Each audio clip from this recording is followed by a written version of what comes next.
A'udzu billahi minasy syaithanir rajim. Bismillahirrahmanirrahim. Idza ja'akal munafiquna qalu nashhadu innaka la rasulullah. Wallahu ya'lamu innaka la rasuluh. Wallahu yashhadu innal munafiqina lakadzibun. Ittakhadhu aymanahum junnatan fasaddu an sabilillahi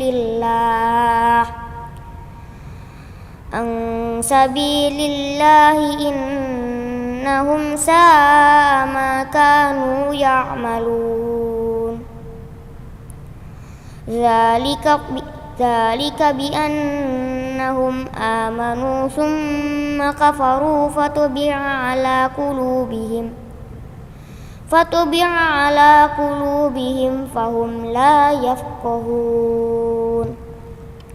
Wa idza ra'aitahum tu'jibuka ajsamuhum wa iyaqulu tasma' liqaulihim ka'annahum khushubun musannadah yahsabuna kulla sayhatin 'alaihim humul 'adu fahdharuhum qatalahumullah anna yufakun. Shadaqallahul azim.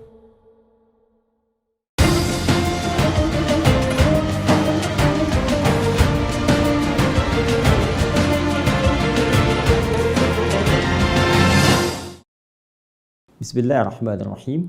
Assalamualaikum warahmatullahi wabarakatuh. Alhamdulillahi rabbil alamin, alladzi faddala al-mu'minina as-sa'imin wa ja'alahum bi'idhnihi minal muttaqin. Wassalatu wassalamu ala afdalil anbiya'i wal mursalin, habibina Muhammadin wa ala alihi wa sahbihi wa dhurriyyatihi wa ummatihi ila yaumiddin wa ba'du. Saudara-saudariku, pemirsa dimanapun Anda berada, berjumpa kembali dalam program Aku Suka di hari ke-20. Masya Allah, Alhamdulillah, tak terasa sekarang kita telah masuki puncak 10 hari terakhir di bulan Ramadan yang sangat kita cintai ini. Dan tentunya ini harus terus menjadikan kita termotivasi untuk meningkatkan amal-amal kebaikan kita, sekaligus mengevaluasi catatan amal ibadah yang maksimal kita tunaikan dari hari pertama sampai dengan hari ke-20 ini. Mohon izin untuk mengingatkan pada diri pribadi dan kita semua, apakah sampai di detik ini sholat kita telah meraih kekhusyuan yang meningkat dari hari sebelumnya? Bacaan Al-Quran kita telah bertambah dari yang dilafadzkan oleh lisan kita yang akan dipertanggungjawabkan di hari kiamat itu?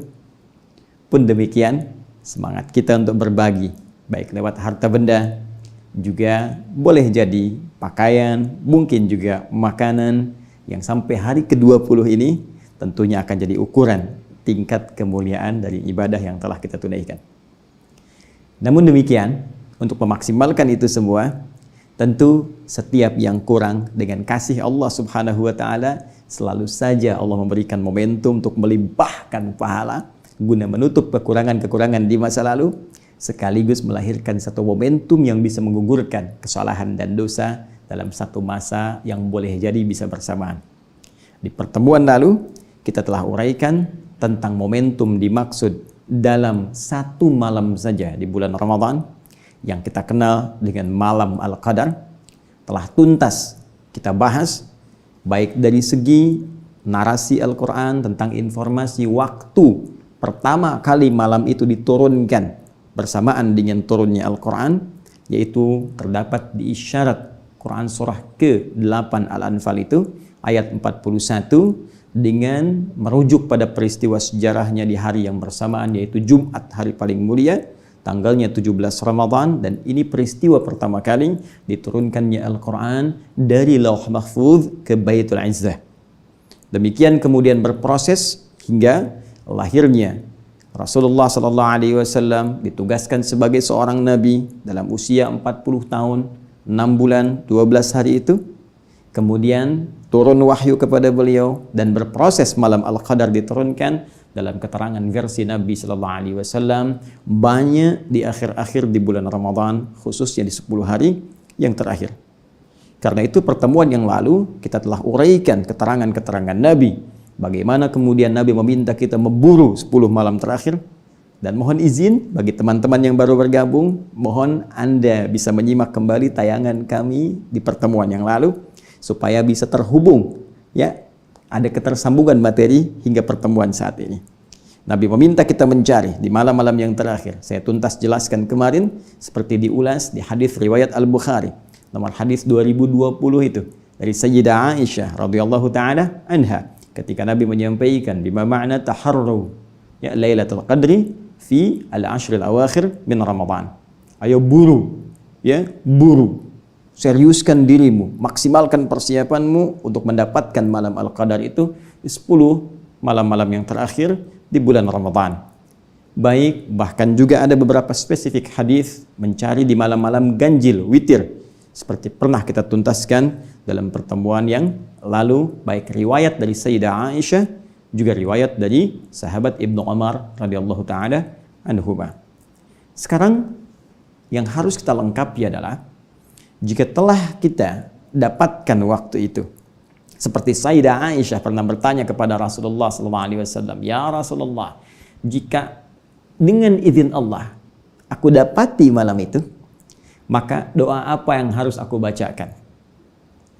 Dalam keterangan-keterangan lain bahkan Nabi memberikan petunjuk, ini amalan yang harus kamu lakukan. Amalnya disebutkan, doanya kemudian disampaikan, dan yang paling indah nanti ada feeling yang diisyaratkan oleh Al-Quran, yang dengan feeling itu ada petunjuk malam Al-Qadar, mungkin bisa kita rasakan dengan mengerjakan amalan itu. Nah, di edisi Aku Suka saat ini, kita akan coba turunkan dulu keterangan tentang amalan-amalan yang ditunjukkan oleh Nabi SAW, doa-doa yang langsung dibimbing lafadznya oleh beliau. Kemudian kita akan akhiri dengan mengambil isyarat dari Al-Quran tentang pertanda yang bisa terasa tentang waktu di malam Al-Qadar itu. Mari kita mulai teman-teman sekalian. Pertama kita akan coba lengkapi kajian lalu dengan mengurai amalan malam Al-Qadar. Ada 2 bagian pokok yang bisa kita dapatkan secara umum dari isyarat hadis-hadis Rasulullah sallallahu alaihi wasallam. Keduanya, satu, berbentuk amalan spesifik. Tentunya di antara sekian amal yang bisa kita kerjakan di malam-malam terakhir Ramadan yang diharapkan bersamaan dengan malam Al-Qadar. Tapi ada satu yang spesifik yang disebutkan Nabi SAW dari sekian rencana amalan itu, yaitu yang disebutkan Al-Imam Al-Bukhari dalam kitab sahihnya nomor hadis 35. Juga demikian Al-Imam Muslim dalam kitab sahihnya nomor hadis 765. Rawi yang meriwayatkan hadis ini silsilah sanadnya sehingga sampai ke Rasulullah SAW, yaitu sahabat Abu Hurairah, nama aslinya Abdurrahman bin Sakhr, dan status hadisnya sahih. Apa yang Nabi sampaikan? Qala Rasulullah SAW, man yaqum Lailatul Qadri. Ada redaksi lain menyebutkan man qama Lailatul Qadri. Baik. Keduanya memiliki makna yang identik, yaitu siapa yang mampu menunaikan sholat, ya, bersamaan di malam Al-Qadar. Jadi amalan spesifiknya itu sholat, teman-teman. Ya, amalan spesifiknya sholat.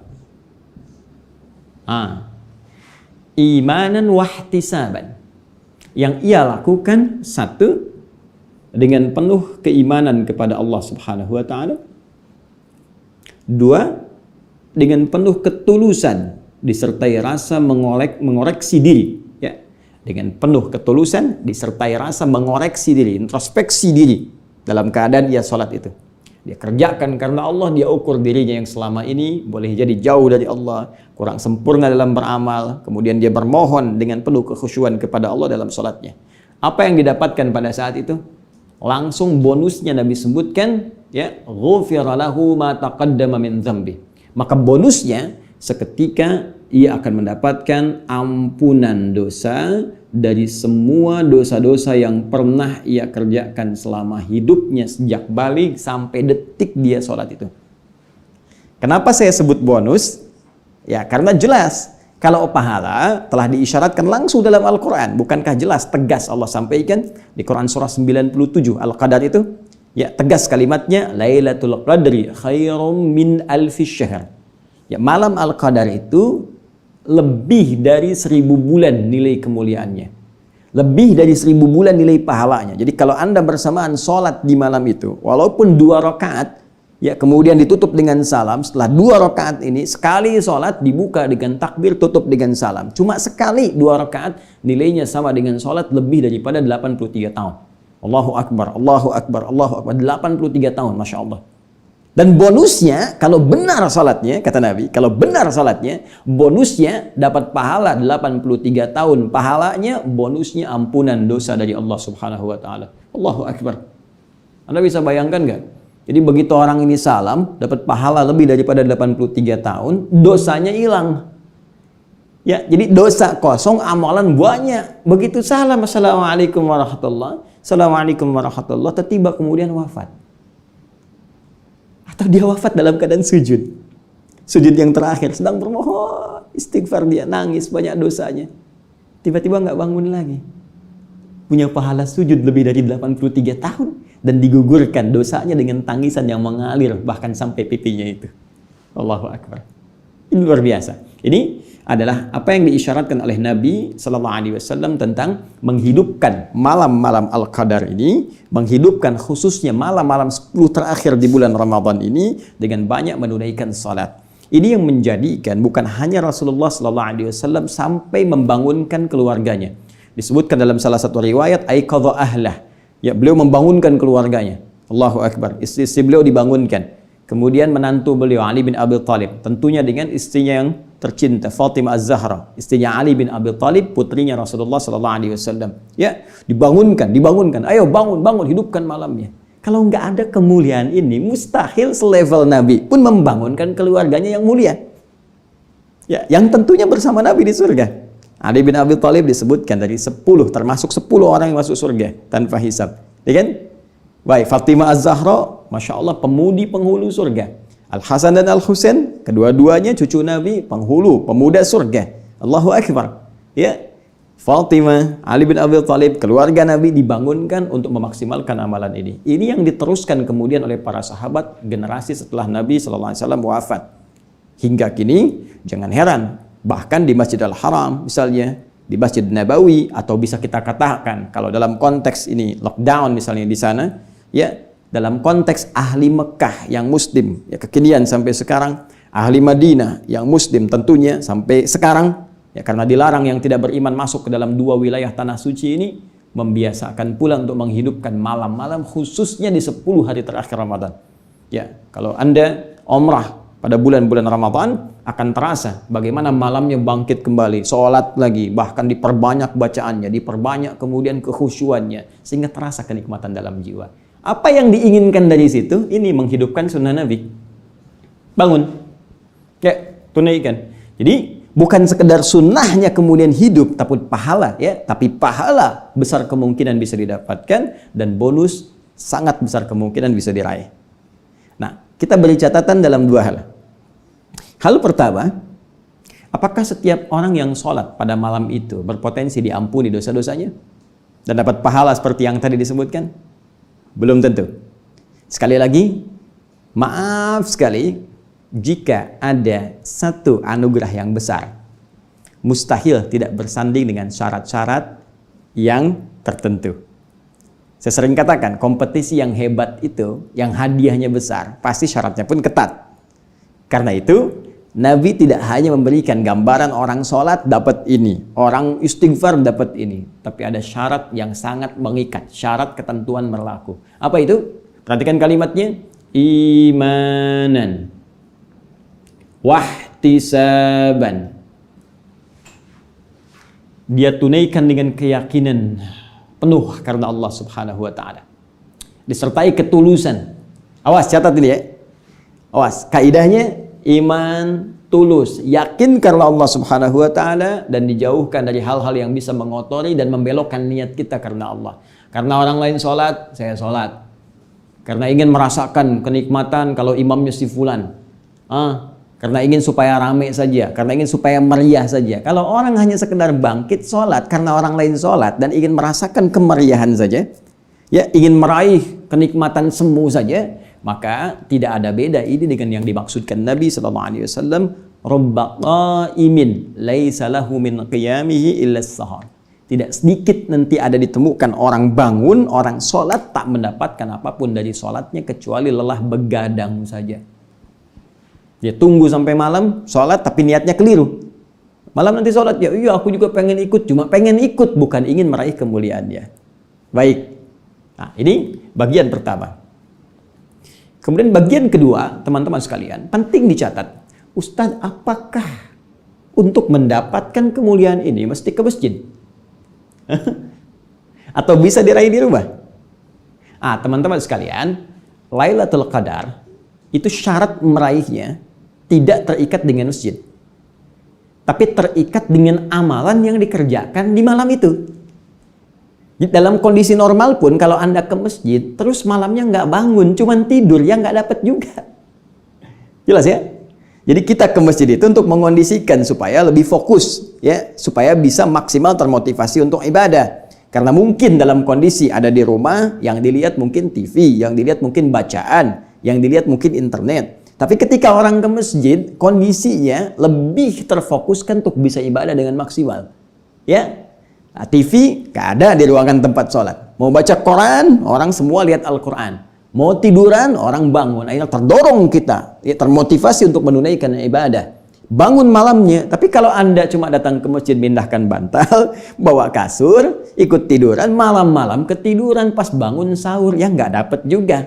Jadi esensi malam Al-Qadar itu lebih kepada bagaimana menghidupkan malam dengan amalan, sekalipun bila tak mampu dikerjakan di masjid, seperti sekarang kita lalui pada umumnya. Di sebagian besar tempat di muka bumi, tidak hanya di Indonesia, maka tidak ada alasan untuk tidak menghidupkan malam dengan ibadah di rumah yang telah kita kondisikan. Ya, baik. Jadi teman-teman sekalian, jangan kemudian kita jadikan alasan, saya nggak bisa ke masjid nih, saya nggak bisa dapat malam Al-Qadar. Tidak. Anda bikin kondisi di dalam rumah, kondisikan satu ruangan, hidupkan malamnya, bangun jam 2, ya, bangun misalnya 2:30. Walaupun Anda sedikit ambil bagiannya untuk menunaikan sholat, isi dengan istighfar. Sementara tiduran dulu sejenak, kemudian bangkit untuk menunaikan sahur, makan, istighfar lagi, isi.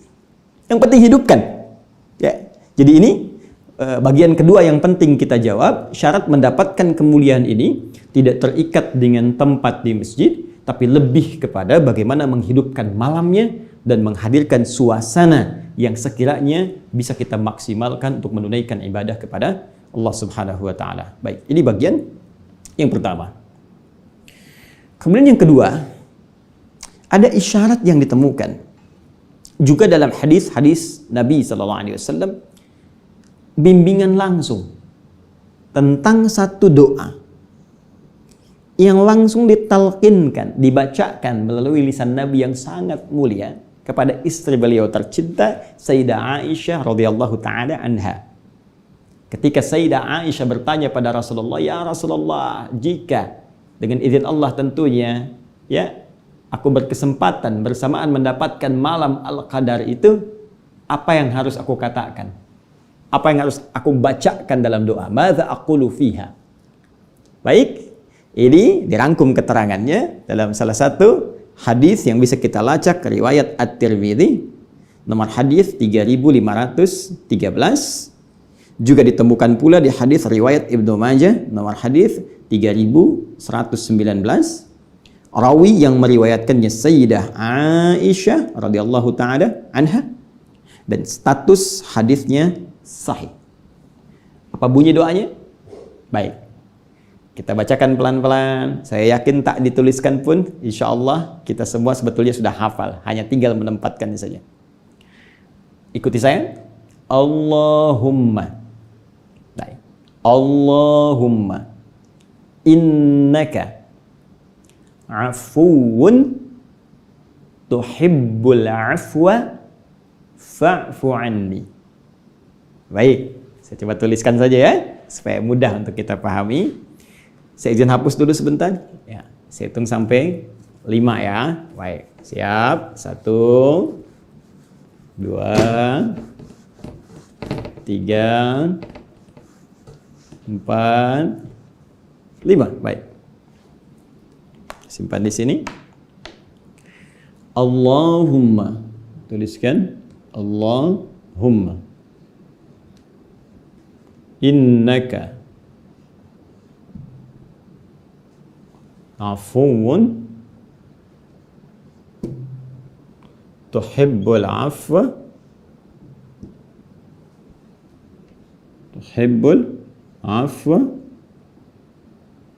fa'fu anni. Masya Allah.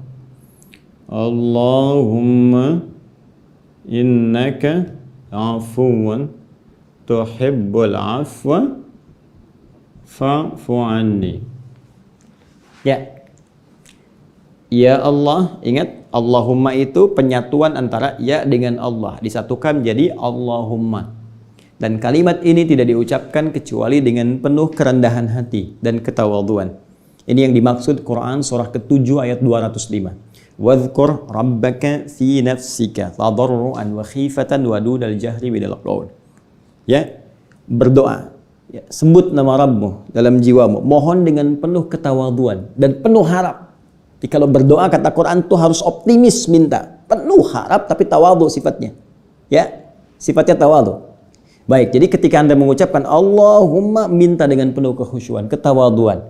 Jangan naikkan keadaan diri kita. Makanya ada dalam riwayat sambil mengangkat tangan dari beberapa doa itu dipertemukan sambil kita bermohon dengan penuh kekhusyuan kepada Allah.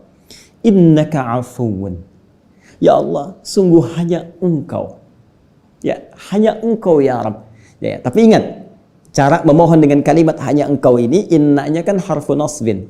Ya, wa taukidin tansibul isma wa tarfa'ul khabara mabniyun 'alal fathi la mahalla lahu minal i'rab. Ya, harfu nasbin wa taukidin. Saya pernah banyak ulas ini. Itu kalau sekedar nahwu, tapi kalau kita bawa ke ilmu lughah, ke fikihnya, nasabar rajulu asahu 'alal ardi.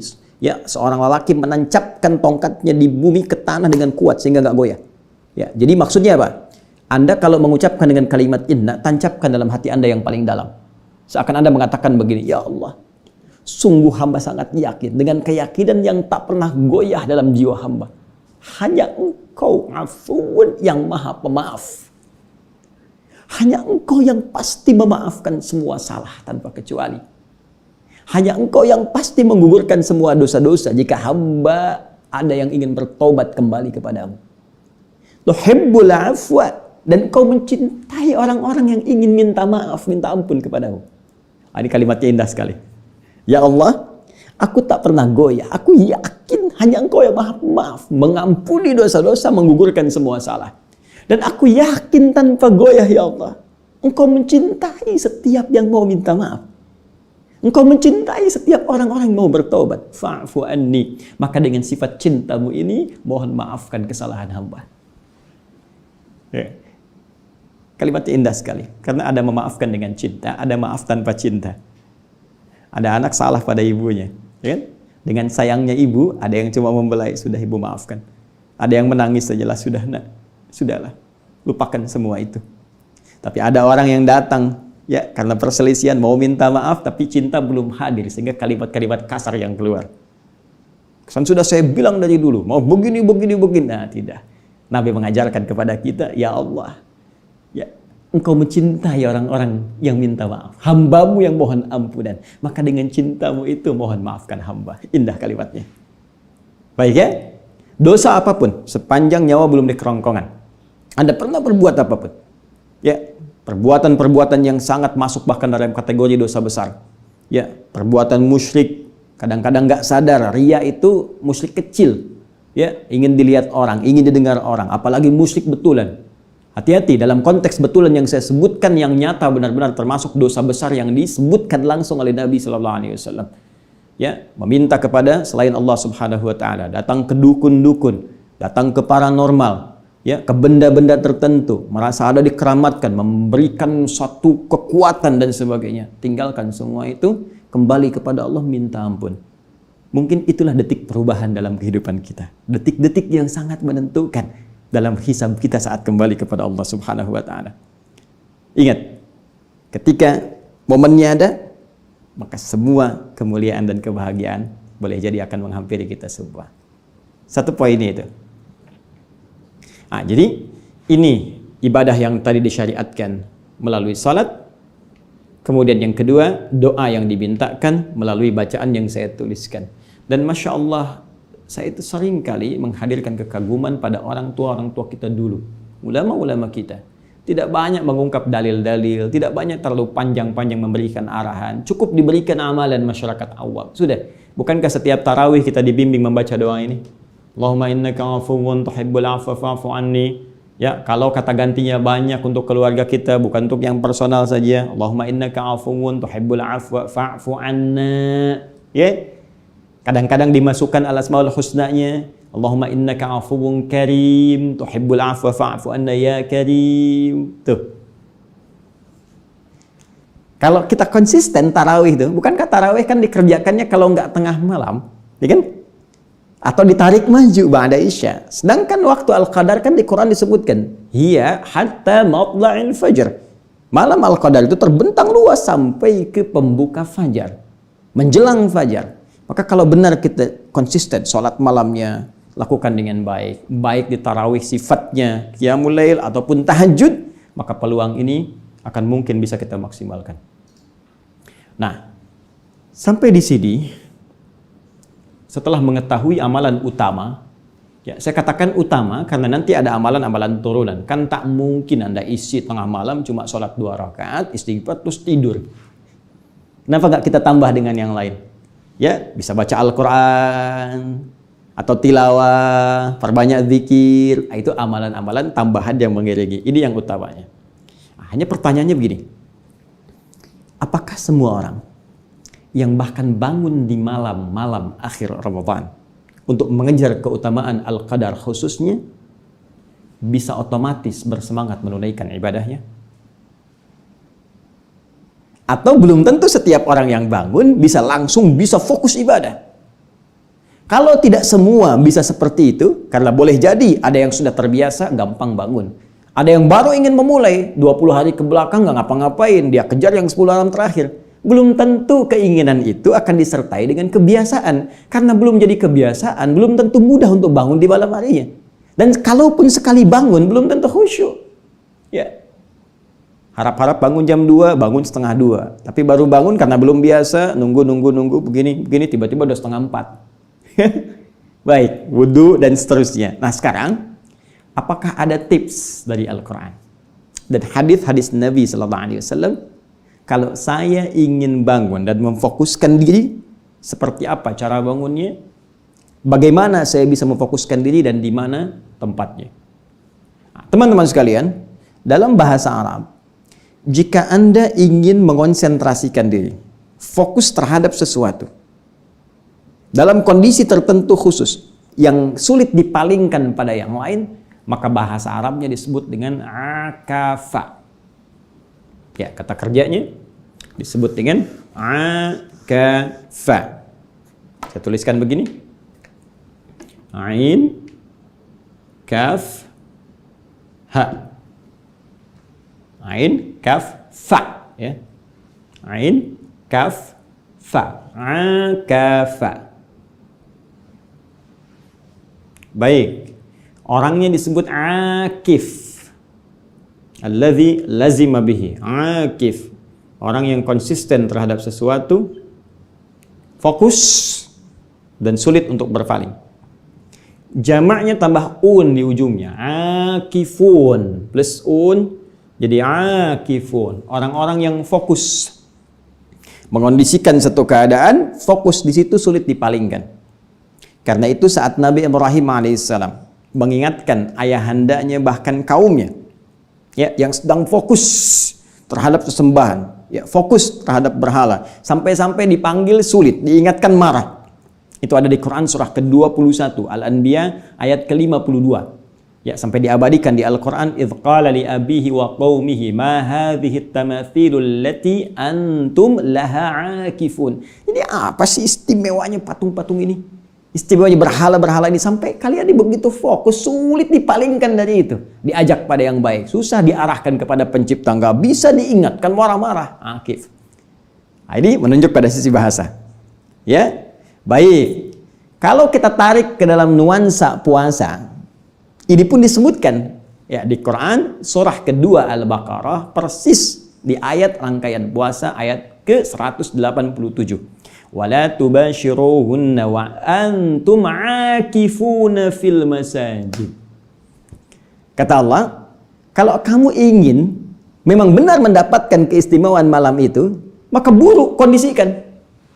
Cari tempat dalam suasana normal, pergi ke masjid-masjid, cari spesifik, kondisikan tempatmu di situ. Fokus mencari ibadah-ibadah, fokus cari tempat-tempat yang spesifik dalam masjid pun bisa membuat kamu bisa nyaman ibadah. Ya, makanya Nabi kan ada spesifik tempat khusus beliau. Sampai sekarang dikenal dengan tiang tahajudnya Nabi.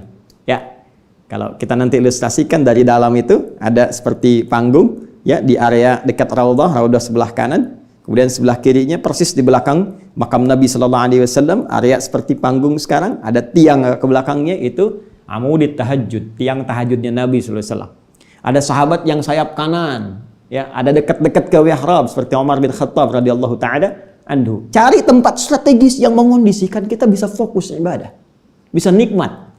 Nah, orangnya oleh Al-Quran disebut dengan akifun.